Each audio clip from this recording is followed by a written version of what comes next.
ফেব্রুয়ারিতেই vote. 26 ফেব্রুয়ারিতে রোজার আগে ত্রয়োদশ জাতীয় সংসদ নির্বাচন অনুষ্ঠিত হতে যাচ্ছে। জুলাই গণ অভ্যুত্থান দিবসে মঙ্গলবার রাত 8টার পর জাতির উদ্দেশ্যে দেওয়া ভাষণে প্রধান উপদেষ্টা ডক্টর মোহাম্মদ ইউনূস নিজেই এমন ইঙ্গিত দিয়েছেন।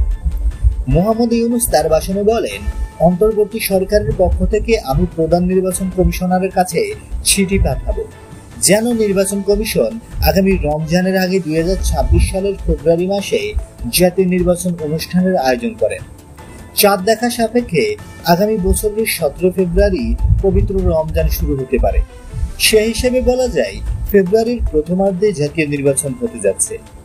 এর আগে গত জুনে লন্ডনে বিএনপির ভারপ্রাপ্ত চেয়ারম্যান তারেক রহমানের সঙ্গে মোহাম্মদ ইউনূসের বৈঠকের পর এক ধরনের ধারণা পাওয়া গিয়েছিল আগামী ফেব্রুয়ারিতে ভোট হওয়ার সম্ভাবনা রয়েছে।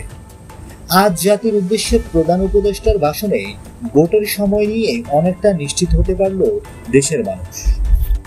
বন্ধুরা, নিত্য নতুন এক্সক্লুসিভ খবরাখবর সবার আগে পেতে আমাদের ইউটিউব চ্যানেলটি সাবস্ক্রাইব করে পাশে থাকা বেল আইকনটি অন করে দেওয়ার অনুরোধ রইল।